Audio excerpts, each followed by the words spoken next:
Hello creative friends, this is Joy. So I decided to make a journal out of a box. And here I already got my papers together. They're just coffee dyed papers, some other coffee newspapers, book pages, and music note pages. And I've cut them to the size that I want to make my journal. So I'm measuring the size of the pages. These are my signatures. I've already cut them, folded them, and that's the size I want. And so I took the size of the pages and I added 1/4 of an inch to the height and the width. And so I'm taking this box and I'm measuring out how big the box is so I can determine how I need to, how much I need in order to make my cover. And I'm cutting off any flaps that I don't need.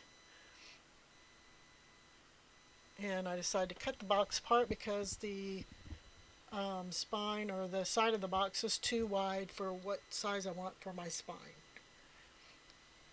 So then here I'm using my cutter just to kind of straighten out the edges and to cut the front and back of this box down to size.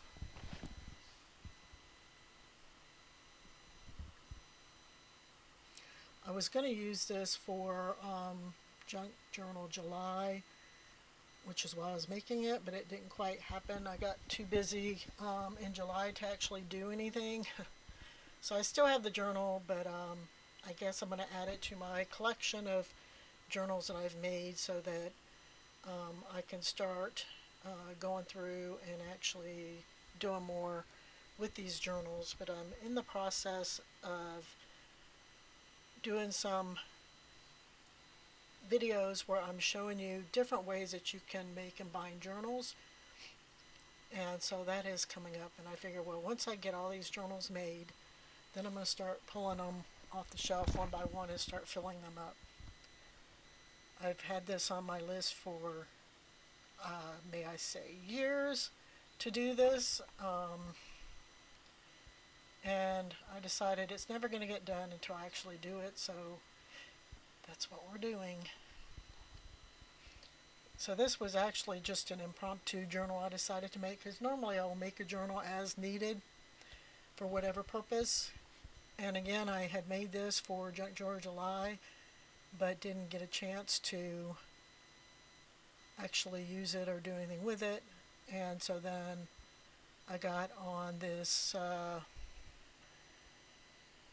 this idea that I bought a bunch of books from the flea market. Actually, it was $1 for as many books as I could shove into a bag. And I've had them on my shelf for a couple of years now, planning to turn them into journals. And that's what I decided to do. And here I cut the spine the width and length I needed, and then I doubled up on it and glued them together. And I just used some tacky glue to glue that together, and I decided to paint it black. And this I'm just using some black gesso to paint it black because I don't want to see obviously the writing on the cover of this box. So we're painting the whole cover black, front, back, and spine, with this black gesso. But like I was saying, I had a bunch of books sitting on my shelf for a couple of years. I got at the flea market for $1 for a big bag full of them. And decided, you know what, I just need to turn these into journals, and that way I have them already done and I can just grab one and start filling it as needed, instead of having to make one every time I get an idea or decide that I want to do something with a journal. But I decided it would be more fun to do them different bindings and actually record them and put them up on my channel. So if you're interested in being notified when those go up, and seeing all the different ways that you can bind journals, you can subscribe to my channel to get notified and see those once they get posted. So I put those aside to dry, and then once they were dry, I did the other side of them, but I obviously didn't want to bore you with seeing me paint, both sides of those. So they just trust me, I did them. And here I'm measuring the size of my pages again, cutting a piece of scrap paper down to the size I need, and then I'm creating a template for binding this journal, and I'm just going to use a simple pamphlet stitch to bind this together. So I'm marking off the width of my spine, and then I divide that by I believe this has 4 signatures, so I divide that by 4. So then I determine where I need to punch my holes in the signatures and in my journal on the spine of the journal cover. So I'm using my mat here to try to help me divide this up. And it's sometimes it's a little bit more complicated trying to go divide it by 16ths of an inch and whatnot, and sometimes even 32nds of an inch to get it exact. That's why you see me erasing a couple times. I'm like, no, that don't look even, and so I have to erase and try again, and then I draw the lines down to indicate the different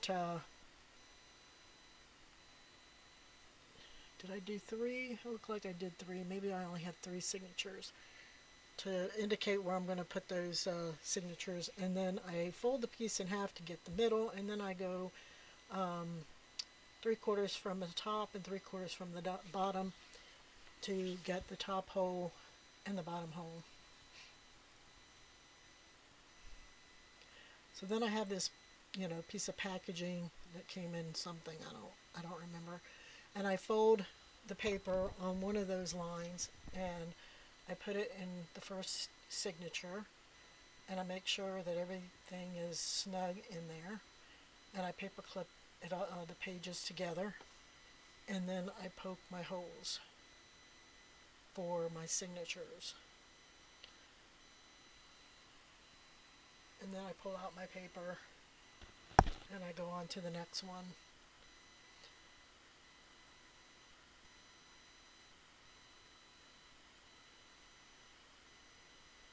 And I do the same. And I do indicate on my template there which side, which end is the top, to try to make sure that I punch all the holes the same and the spine, so that I don't end up with a wonky journal. Oh, I guess I do got four signatures there.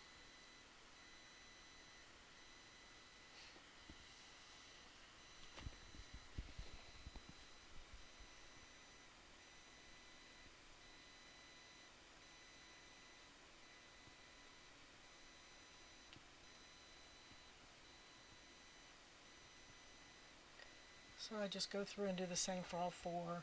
I put my template in, I paper clip it at the top, and then I punch my holes.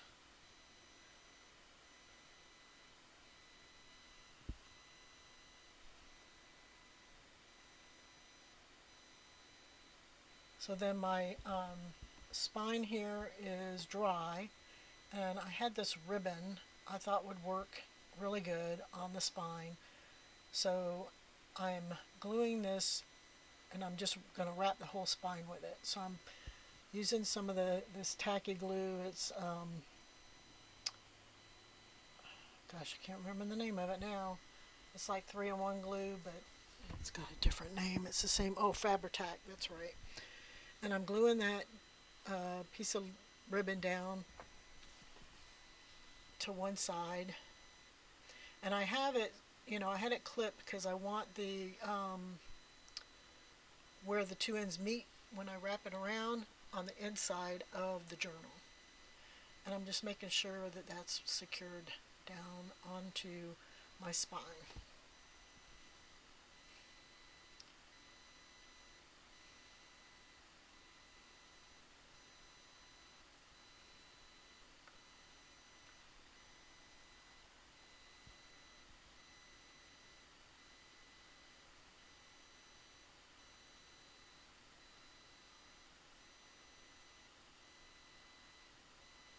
So then I bring my template in. I decided to cut it down because it's like way too wide, too much. And I place it on my spine evenly on the the front, the top, the bottom, and from side to side, and I clip it.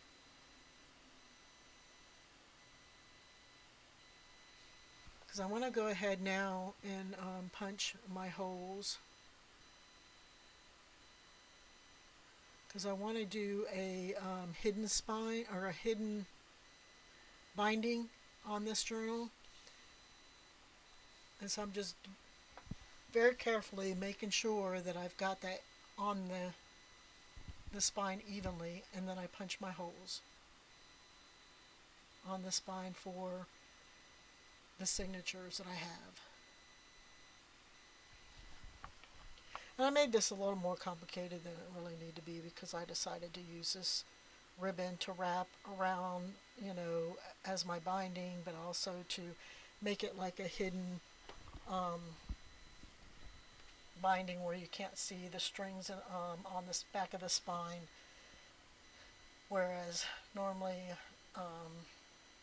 I would just use a piece of fabric on the front and then the back and then just glue it down and punch through all layers, and then you would see the strings on the back. And here I measured out 3 times the height of my signatures, and I'm cutting 4 of those since I have 4 signatures. And I'm going ahead and sewing these to the spine. And again, this is probably a little more complicated because of the way I'm trying to do this. Like I said, normally I would glue the fabric to the spine and the covers front on the inside and the outside, and then just sew through. And I realized that I actually was going from the wrong side. This is supposed to be the inside, and I was sewing it from the outside. I'm like, whoa, wait a minute. Glad I caught it before I sewed them all. And then basically a pamphlet stitch is where you go through the top, and usually I go from or I'm sorry, not the top, the middle. Usually I go from the middle on the, here I'll show you when I start the next one. I'm just trying to get the string on the needle. So I go from the middle on the inside out, and then I go to the top or the bottom. You go either way. Then I go from the top all the way to the bottom, out, and then back in through the middle. And when I come back up through the middle, I make sure that the string that goes from top to bottom is on either side of my ends that I have left, and I'm trying to get it back through, and then I pull it tight, and then I tie it off. I'll usually tie it a couple of times, and a lot of times I'll come back and add just a little bit, a dab of glue to each one of those knots, just to make sure that they're secure and they don't come undone. So here's the third signature. So I decided to skip ahead, so I've got all 4 of them sewn in. I'm removing the paper clips. I've got them sewn to, and you can see the signature right, or the spine there with the strings, and I could still see some of the cardboard on the edges of the front and back cover, so I decided to take my black ink pad and rubbing it around the covers just to make that all black. And now here I'm going to glue down the front and the back covers. So I'm marking where I would need to add my glue. So I'm adding my glue, and then I want to use my finger to kind of I guess make it so that there's not any big globs of glue, because it'll seep through this ribbon really quickly and easily if there's these big globs of glue. And I do the same to the other side. I just mark where I need to add the glue. I glue it, add glue, and then make sure there's no big globs, and then I put that down and make sure that I leave just a little gap and that also it's even with my spine up and down. And then here's where I go to glue on the ribbon on the back side. So I'm adding my glue to the back side of this. Again, I'll use my finger to make sure there's no big globs.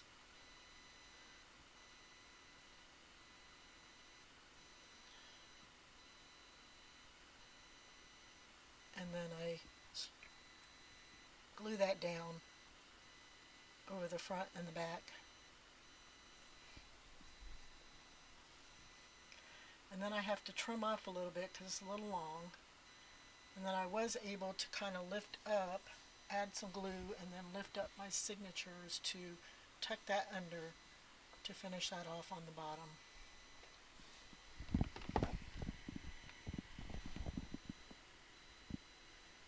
So this journal actually turned out super cute. I really like the way it turned out, even though, like I said, I kind of went a roundabout way of putting it together. But it did turn out so darn cute. Look how cute that is. And I'm not even done with the cuteness. I still need to decorate it and stuff. And this is a journal that I did a while ago out of a box, and I was just showing how hard it is to get it to lay flat when you don't like cut the spine off and then put it on, use fabric to put it back on.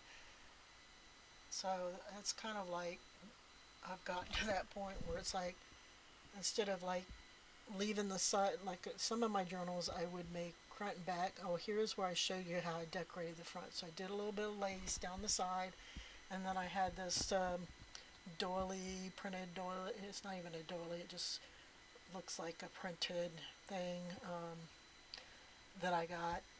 It's kind of lacy, and then I add some stickles, gold stickles to it, and I was like, yep, cute. That's where I was going to end it, but then I decided to come back and add more. I decided to add something to the inside, front and back. So that's what I'm doing here.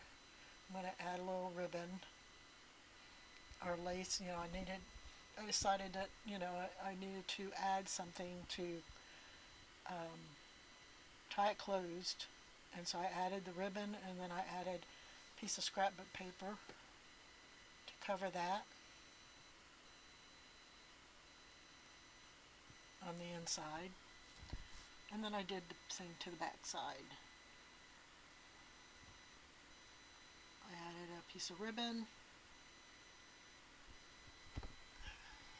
and then I added my piece of scrapbook paper on the back side.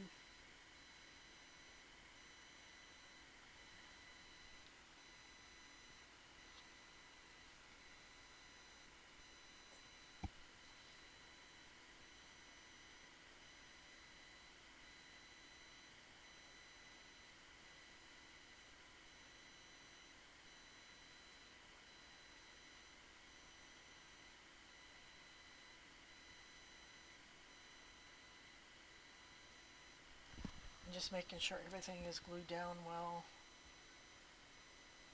Make sure I got all my corners down, especially since it went over the ribbon a little bit on the inside. I want to make sure those were glued down well on the ribbon.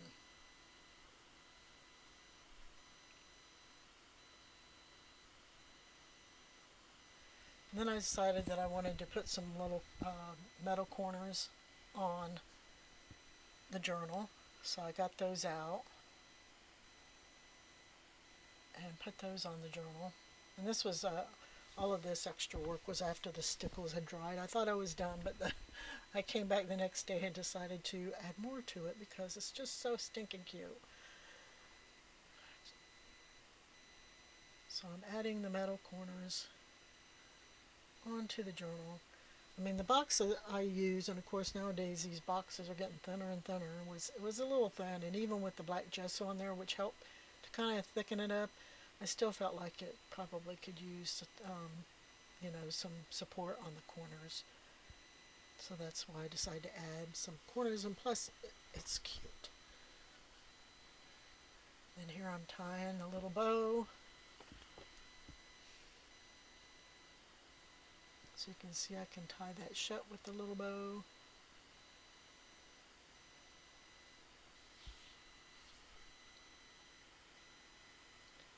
It's a little slick. It's a little hard to get it to tie into a bow because that ribbon's really slick.